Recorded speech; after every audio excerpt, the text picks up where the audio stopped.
英語聞き流しリスニング、英語テキストと MP3 ダウンロード、その他の物語はホームページからお聞きいただけます。88thpp.com 88thpp.com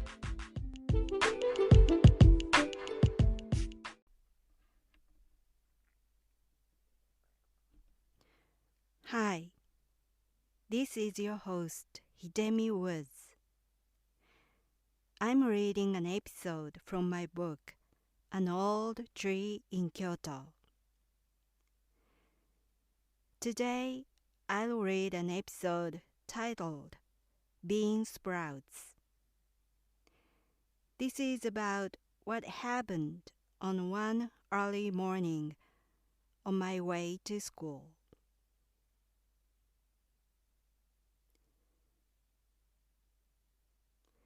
Bean sprouts. That my mother wouldn't want my father to do a nice thing to me meant that he constantly did what she didn't like. The junior high school and the high school I attended were far from home, and it took me an hour and a half to get there by bus. My parents are farmers, and they would leave home at dawn in summer.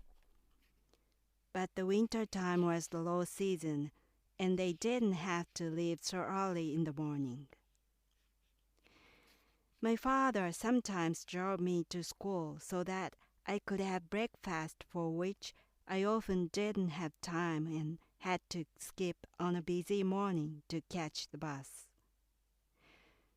My mother would keep nagging and saying, "You're being spoiled," all the while I enjoyed my breakfast. And to my father, "You're spoiling her. She will come to no good," until we got into the car. One morning, my father and I found quite a few bags of bean sprouts scattered on the road on our way to my school by his car. It was too early in the morning for other cars to run, and the bags seemed to have just fallen from a delivery truck. We got out of the car and picked up the fresh bean sprouts. We were so happy to get them for free. But it made my mother furious. When I came home from school, she was still in a bad temper and yelled at my father repeatedly all day long. "What should I do with so many bean sprouts? They will go bad quickly. Do we eat them for each meal every day? Everything goes wrong when you drive her to school." My father was so obedient to my grandfather and my mother, and basically did whatever they told him to do. What he did spontaneously for a change aroused their anger. He was a pushover for them, and I'd never seen him decide anything by himself. When I saw The Simpsons for the first time, Smithers looked awfully familiar to me. My father was exactly like him. I spent my childhood with Smithers in my house.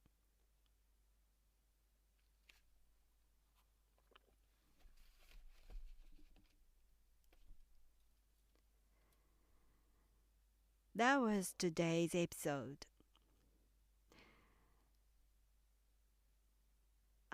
The school I attended was far from home, and I needed to get up early in the morning, like 6 a.m. or 6:30 a.m. And I went to school by the local bus. It was a long ride from home.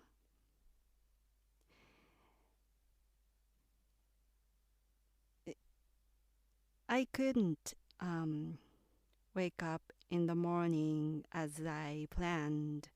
I overslept almost every day because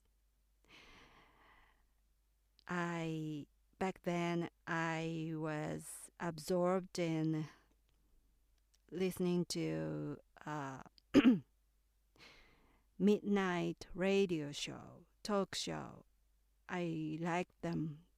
I liked that so much. I listened to several midnight talk shows on the radio every night until dawn. I couldn't stop doing so. And when the all programs finished, it usually was around 5 a.m. So I slept only 1 or 2 hours at max on school days every day. I severely lacked sleep every day on school days because of the radio. And I needed to sleep as much as I could after the radio shows were over. I overslept literally every day. So I couldn't have any time left for having breakfast. I skipped breakfast every day. In a way, I sacrificed breakfast for the radio shows. As a result, I had a chronic lack of sleep every day. And on weekends, I actually slept all day long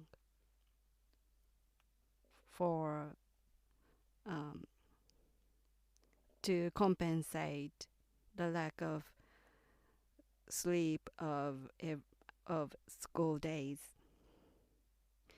But it wasn't enough. I needed to somehow add sleep time during the school days. So my solution was to sleep on the bus from my home to school and back from school. On my way to school and from school was the only chance to add some sleep time.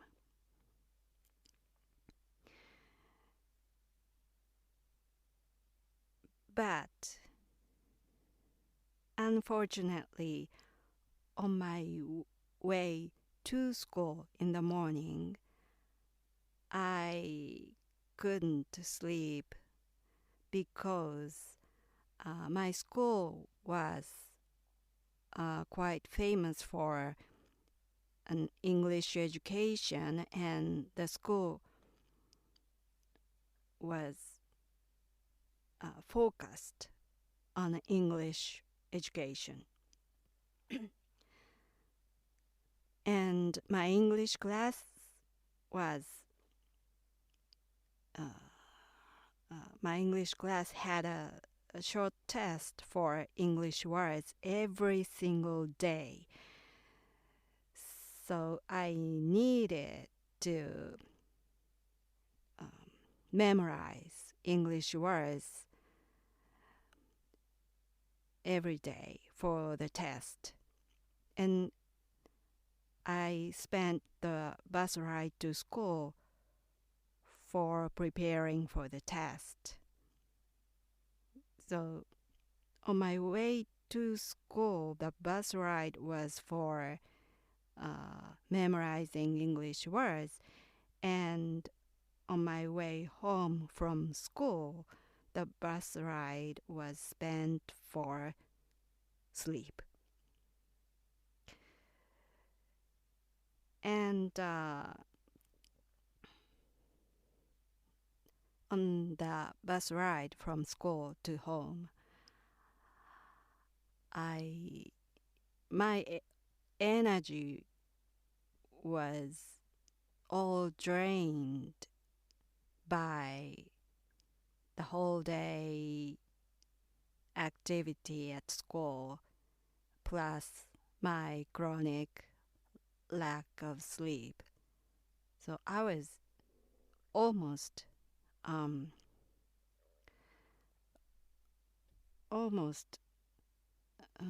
close to fainting when I got on the bus. And the moment I got on the bus and found the empty seat on the local bus, I slept. And it was about an hour and a half trip to the bus stop where I should get off the bus. I slept so tight and deeply, and I missed my bus stop so often. And I got far from home on the bus, and I had to transfer the opposite route of the bus to go home, to come home. And sometimes I missed the bus stop, and sometimes I drooled all over my school uniform. So embarrassing. And one time I was rolling down the floor of the bus from the back of the seat to the front of the bus when the bus stopped short.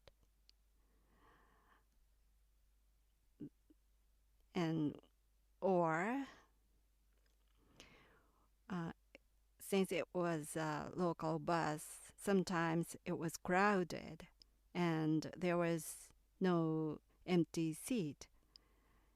In that case, I had to stand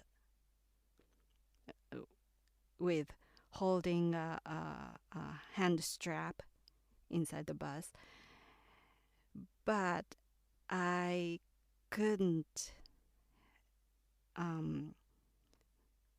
stay awake because I was very, very, very sleepy, as you can imagine, only with 1 or 2 hours sleep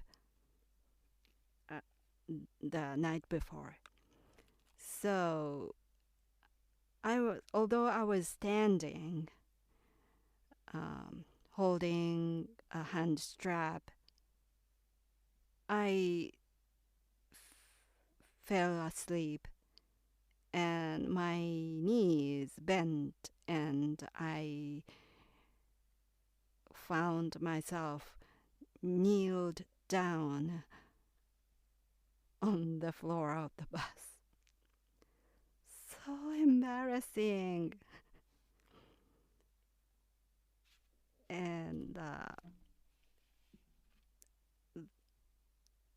I spent school days like that for years, and my father felt pity for me, because I had no time to have breakfast every day. He felt sorry for me, and he wanted me to have breakfast. So in the winter time, when his work wasn't so busy, he tried to drive me to school so that I could have breakfast with the time, because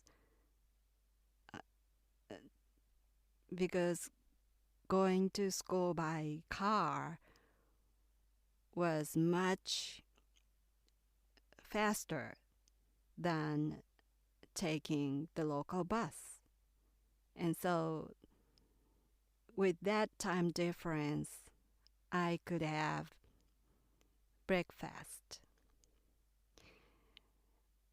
And once in a while, I was able to have breakfast.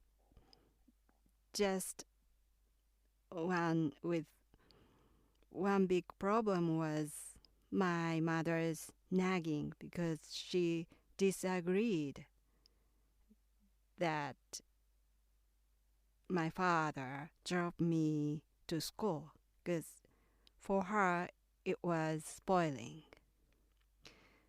So I had a chance to have breakfast.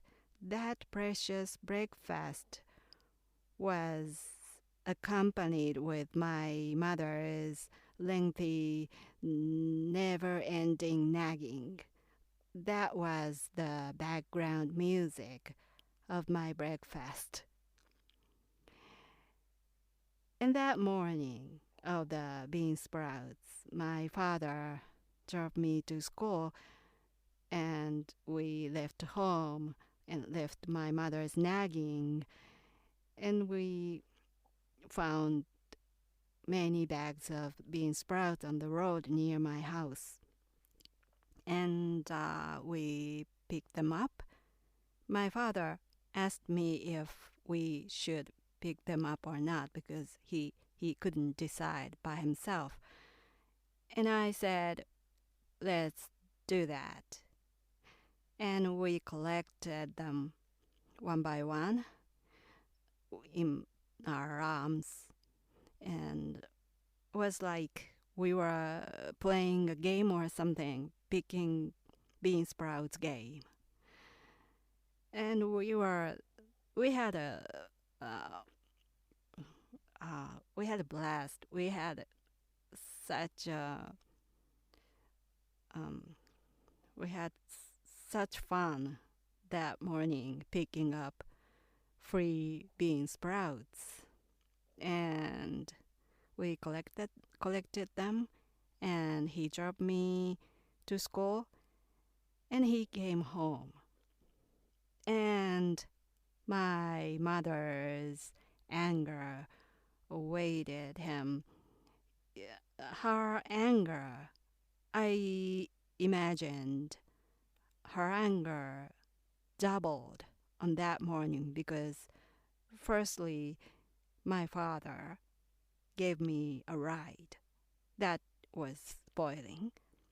My father spoiled me again, and then he came home with numerous bags of bean sprouts.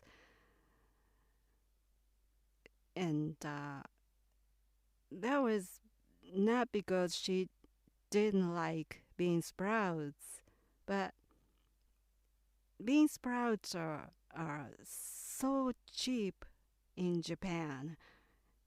It's still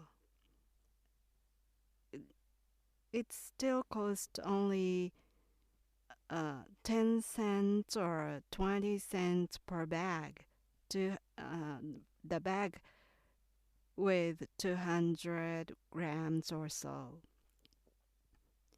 So my mother, my father brought something so cheap and that quickly goes bad. So she didn't feel that was any privilege. It's no benefit at all. She didn't find any point of those my father's happy souvenirs. And my mother was still yelling at him when I came home from school that day. So she really disliked that incident. And every time I saw bean sprouts now, I still remember that morning. And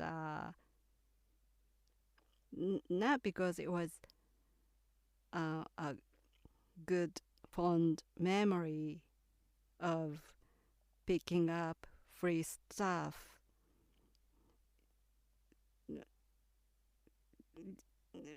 Just because I like bean sprouts and I still often have bean sprouts by sauteing with eggs with sesame oil. It's one of my favorite favorite menu that I cook. And mainly because I like it. I like bean sprouts, not because of that taste, but because of that price, that cheap price. And I suppose my mother got angry about my father's bringing bean sprouts because bean sprouts are cheap. If my father had found and brought something expensive, she would have been so pleased. It was just price thing to her, I guess. If on that morning my father and I found something expensive, my mother would have thought letting my father drive me to school could be a good thing. It was a big, rare opportunity to turn things around for me, and because it could change my mother's way of thinking about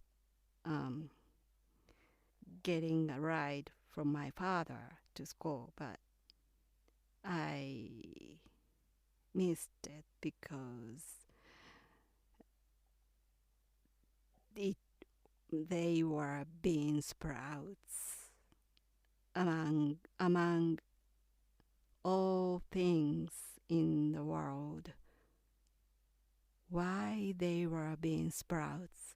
Why they were one of the cheapest thing in the world we found on the road? I still wonder. Why bean sprouts? Well, thanks for listening. I'm Hidemi Woods. Until next time, take care and be well.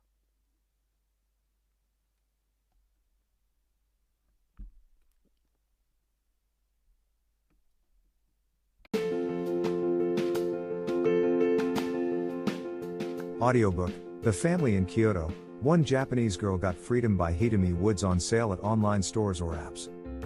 Apple Books, Google Play, Audible, 43 available distributors in total.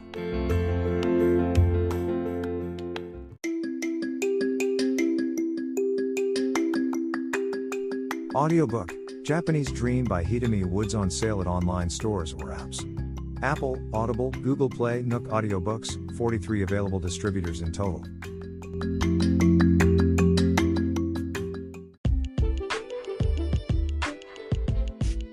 英語聞き流しリスニング、英語テキストと MP3 ダウンロード、その他の物語はホームページからお聞きいただけます。88thpp.com 88thpp.com